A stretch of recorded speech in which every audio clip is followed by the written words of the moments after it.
What's up mga kascoot? This is Scooter ni Vic and welcome back to the channel. For this video, hindi muna tayo magre-review or magmo-motovlog. Pag-uusapan natin sa video na to is ang pagmo-motovlog ngayong 2025. Siguro meron sa inyo nagbabalak na mag-motovlog pero yan, baka kailangan nyo pa ng konting encouragement. So sa dami ng napapanood natin mga motovlogging dyan, lalong-lalo na sa YouTube and Facebook, syempre minsan naiinganyo tayo na mag-motovlog. So yung iba kasi curious, yung iba kasi gusto pero hindi alam kung paano. So i-share ko sa inyo kung paano ako nagsimula, tsaka kung ano yung mga may sasuggest ko sa inyo mga tips, mga guides sa aking 1 year na pagmo-motovlog. At baka makatulong din ito sa mas mabilis na pag-achieve nyo ng inyong milestone as a motovlogger. Pero bago yan, nais ko lang magpasalamat sa inyo guys dahil na-hit natin ang 1K subscribers noong December 2024. And hindi yan magiging possible kung hindi dahil sa inyong suporta. Kaya maraming salamat sa inyo mga kascoot and syempre God bless sa inyo. Disclaimer muna, no, hindi po ako malaking YouTube channel or hindi ako malaking motovlogger. So isa lang po akong local motovlogger dito sa Baguio City. And hindi po tayo sponsored ng kahit anong brand. But syempre, open naman po tayo sa sponsorship kung meron man may gustong mag-sponsor. Hello? Alright, so guys, lahat ng mga babanggitin kong mga accessories dito or mga nire-recommend kong mga equipments and tools, yan, makikita nyo dyan sa link in the description or nasa pin comment section. So nakalatag na lahat dyan. Yan, click nyo na lang para hindi na kayo mahirapan maghanap-hanap. Okay guys, so bago kayo mag-motovlogging, sisimulan muna natin yan sa dalawang pinaka-importanteng bagay sa pagmo-motovlog. At yun ay yung recording device. Pangalawa is yung audio device. So kasi kung wala kayo netong mga to, then paano kayo makapag-motovlogging, di ba? So medyo ano lang yan, medyo common sense lang yan. At syempre guys, hindi basta-basta kung ano lang yung meron sa inyo. Kailangan alam nyo rin yung specs, alam nyo rin yung maganda na pangsimula. No, kahit basic lang yan, basta yung capability ng mga devices nyo is talagang magiging quality at magiging maayos sa inyong pagmo-motovlog. So, meron dalawang klaseng setup ng motovlogging. Unang-una, yung smartphone or yung cellphone nyo. Tsaka, pangalawa, yung action cam na tinatawag. Kapag smartphone yung ginagamit nyo, guys, make sure na yung phone nyo is capable of recording at least 1080p na kaya niyang mag 60 frames per seconds or 30 frames per seconds. And mas maganda kung kaya niyang mag 4K. Okay? Harap-likod mas maganda na pero okay lang yung main cam na merong 4K. Kung kaya niyang mag 60 frames per seconds, mas maganda. Kung kaya niyang mag 30, okay na rin yun. Siyempre, kakailanganin nyo ng harness. Okay? Or chest mount na tinatawag nila, nilalagay dito. Kapag nilagay nyo sa helmet yung cellphone nyo, medyo distracting na yan at tsaka mabigat. Yung vision nyo, syempre mabablock yan, tsaka hindi ko siya nire-recommend. Lalong-lalo na kapag nagmo-motovlogging kayo, nagra-ride kayo, pag nasa high speed, syempre pag nahulog yan, GG sa cellphone nyo. Mas nire-recommend ko yung harness. Pag sa action cam naman, syempre kakailanganin nyo ng helmet mount para sa inyong action cam. Katulad nito. Ito strap type to, no?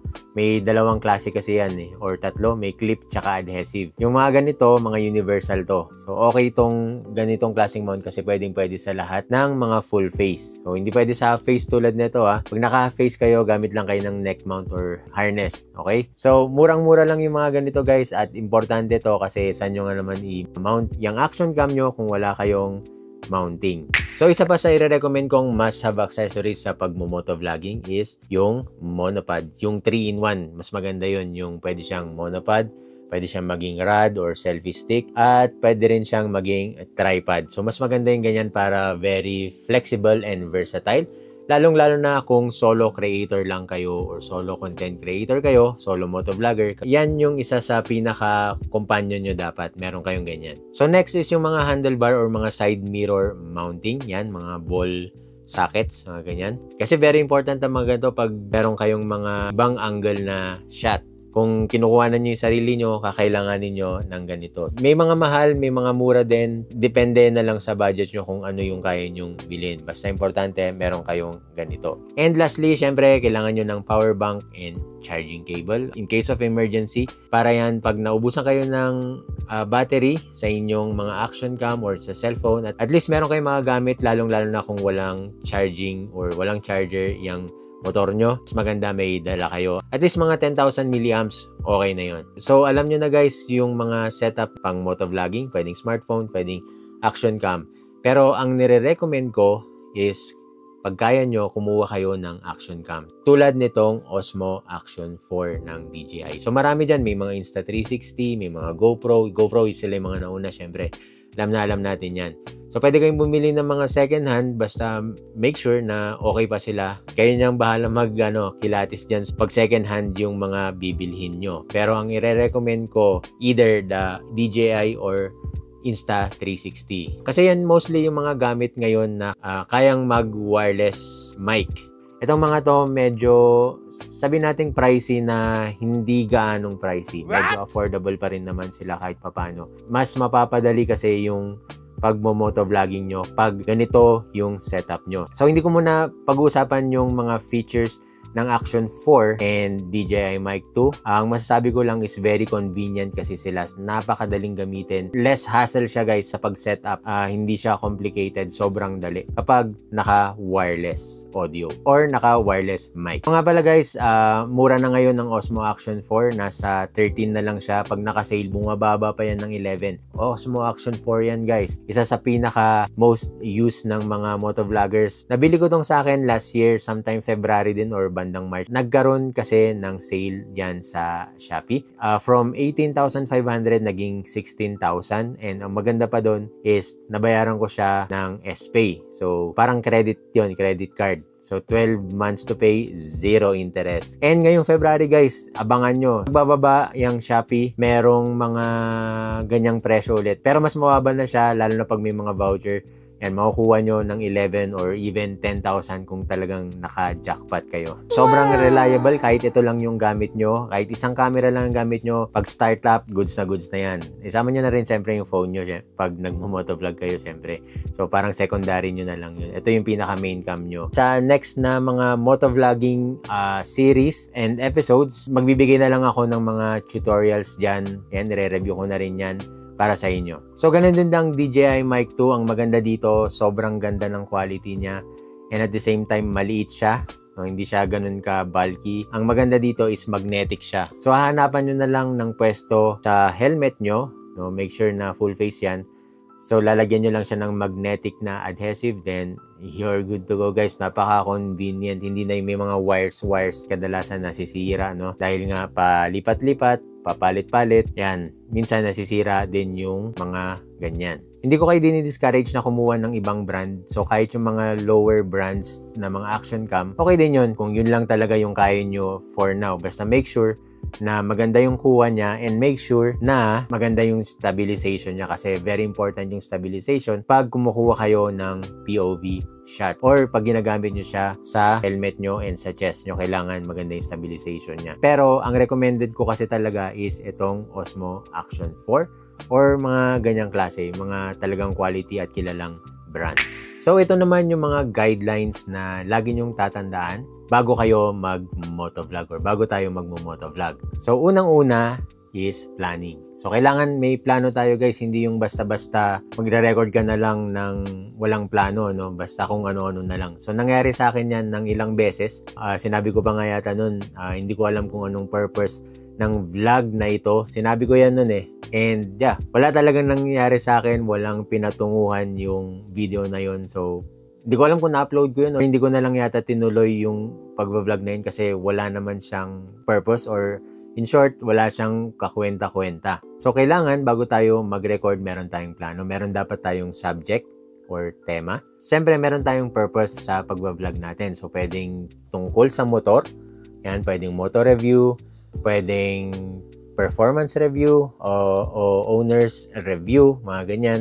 accessories, moto accessories, or pag magmo-motovlog ka naman, may papasyalan kang bagong tourist attraction, yan, mag-group rides kayo, and etc. Nakakapagbigay kayo ng value. Valuable dapat kayo sa manonood. Siyempre, para hindi natin nasasayang yung mga oras ng mga viewers natin. Pwede ring educational, pwedeng DIY, yan. So, something na merong mapupulot sa inyo or sa atin ang mga manonood. Okay? Number 2, practice makes perfect. Guys, lalong-lalo na pag nagsisimula, pag wala tayong experience, camera shy tayo. Even though nangyayari pa rin yan sa akin, basta na-hit ko na yung record button, bigla akong parang machochoke ako, hindi ko na alam yung sasabihin ko. Kasi yung isip ko na pag hinit ko na yung record, parang, ito na yun, parang minanonood na sa akin. So, guys, keep in mind na pag hinit nyo yung record na yan, hindi ibig sabihin na may nanonood na sa inyo or naka-live na kayo. So, alisin nyo sa mindset nyo yan. So, hindi kayo nagla-live stream. Okay? Nagre-record lang kayo and then you can edit it later.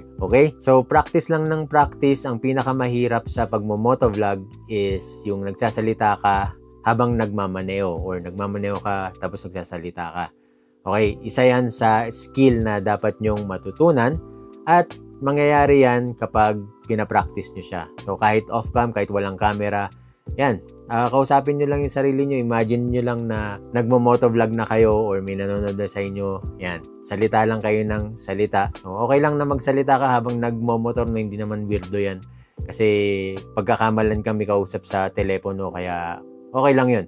Practice lang ng practice hanggang sa maging confident ka na. Number 3, syempre, learn how to edit. Lalong-lalo na kung solo creator ka lang. Maganda dyan kung meron ka ng background sa pag-edit. Yan, pwedeng pag-edit sa phone lang. Actually, kahit zero pwede naman. And ang recommended ko na application or software sa pang-edit is CapCut. Magsimula muna kayo doon, yung free version lang. Actually, sobrang daling matutunan yan. Very basic, no? Basta importante, alam nyo lang kung paano mag-cut, paano mag-upload, paano mag-export, paano mag-adjust ng konti. So, yun lang naman yung kailangan yung matutunan muna. So, pag tumagal-tagal na, syempre mahahasa na kayo. Mas malalaman nyo na yung pasikot-sikot dyan. And tip ko rin, manood kayo ng mga basic tutorial. Yan, sa YouTube kasi sobrang dami naman dyan. Bigyan nyo lang ng oras. Makukuha nyo rin yun. Kasi mas maganda kayo muna yung mag-edit bago nyo pa-edit sa iba. So, ipapa-edit nyo lang sa iba kapag talagang hindi na kaya ng time nyo. Or pag may pambayad na kayo, syempre kailangan din natin bayaran mga video editors. That's the time na mag-hire kayo ng editor. Pero mas maganda kayo muna. Number 4, so safety natin. Syempre pag nagmo-motovlogging, dapat yung safety natin, iniisip din natin yan. Okay, most importantly. So, una kong tip is, syempre, mag-pray tayo. Yan, pray tayo before or during and after. Yan, pray lang tayo ng pray, no, sa daan. Kasi hindi natin alam kung anong pwedeng mangyari. Diba? Hindi naman natin alam kung kailan mangyayari ang mga yan. Pero, syempre, wag naman sana. Kaya, yan, pray first before you ride. And, syempre, always stay humble. Lalong-lalo na kung medyo sanay na talaga kayo sa pagmo-motovlogging, dapat humble lang tayo, no? Hindi tayo yung parang pasikat dahil nagmo-motovlog ako, kailangan sikat ako, kailangan kilala nyo ako. So, para sa akin, mas maganda yung low-key lang tayo, malaki o maliit yung channel.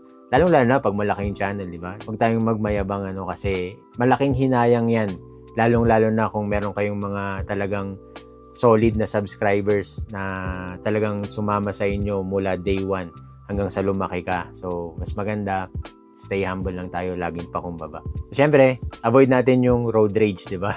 Huwag tayong mainit yung ulo. Pag mainit yung ulo natin, hinga lang, kalma lang. Try natin yung best natin na kumalma. And then, avoid natin yung road rage as much as possible. At doon din pupunta yung humbleness. So, wala naman masama kung mag-a-accept tayo ng apology or tayo yung mag-a-apologize, di ba? Hindi naman kawalan sa atin yun At saka, yun naman yung dapat natin ginagawa lagi.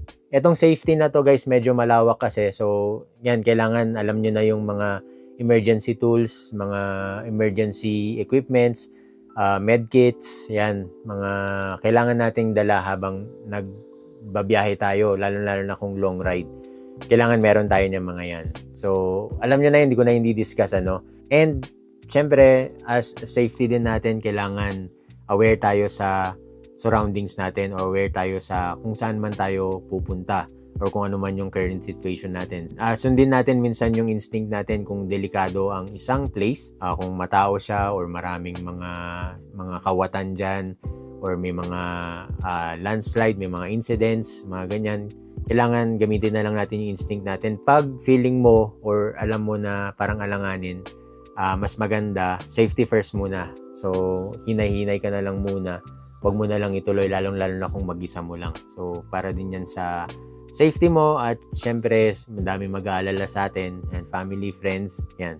Mas maganda pa rin na babalik tayo ng buo, okay? At masaya. And lastly guys, pang-5 is enjoy every moment. Enjoyin lang natin yung moment ng ating pagmo-motovlog. Gaya ng sinabi ko kanina, hindi madali ang pagmo-motovlog. Minsan nakakatamad, minsan nakaka-burnout, minsan wala ka sa mood na mag-record kasi minsan wala ka rin sa mood na magsalita eh. Gusto mo lang na manahimik kasi stress ka. Enjoyin lang natin as much as we can. Ganoon naman kasi yung purpose ng pagra-ride natin. Minsan talagang tinatanggal natin yung ating stress. Nagpapahangin tayo para kumalma and para yung mind natin mag-clear. Wala pa rin tatalo no, pag ini-enjoy talaga natin yung moment o yung ginagawa natin. Yan yung pinaka dapat mong ginagawa or gagawin tuwing magmo-motovlog ka. You should trust the process. Dalawang purpose kasi ang pagmo-motovlogging para sa akin. So, pwedeng hobby lang, para may share ka lang or para sa sarili mo lang. Pangalawa, pwede mo kasing maging another way of income stream or source of income. Additional, guys, additional. In short, pwede siyang maging business. So, depende na sa'yo kung ano yung purpose mo. Pero mas maganda pa rin yung magsisimula ka sa hobby and then passionate ka and then ang reward mo na lang is yung extra income stream. Kasi pwedeng ma-monetize yung mga contents mo sa lahat ng social media platforms. Pwedeng Facebook, TikTok, and syempre yung kilalang-kilala, YouTube. So pwede kang ma-monetize in short. No, lalo na pag lumaki na yung channel mo. So, one last tip guys, bago kayo mag-start mag-motovlogging is alisin nyo sa mindset nyo yung gusto nyong mag-motovlogging para lang kumita. Kasi alam ko marami sa atin na naririnig na yung pag-motovlogging or pag-YouTube is nakakayaman. So, alisin natin yan sa utak natin. No? I-set aside muna natin yan. Dadating at dadating yan sa tamang panahon kung nasa tamang landas ka or tama yung ginagawa mo. Ayan din yung isang magiging cause kasi ng pagka-burnout na tinatawag nila. Kasi ang iniisip mo na lang is yung kita. Pag yan laging iniisip mo over sa mga contents mo, malamang hindi ka magsasucceed sa pagmo-motovlog. Hindi ka magiging consistent, tatamarin ka, mawawalan ka ng gana, mawawala yung passion mo, and mga bagay na ganyan. Kaya ang suggest ko, stay passionate and wag mong i-prioritize yung pagmo-monetize. Okay? Para lang yan sa mga sa mga veterano na. Okay, yung pagmo-monetize na yan. They're reaping their rewards kasi pinaghirapan nila yan. Mas masarap na feeling yung talagang pinaghirapan mo yung isang bagay. Doon mo masasabi na deserve mo to, deserve mo yan. Iba pa rin yung ganong feeling. Alright?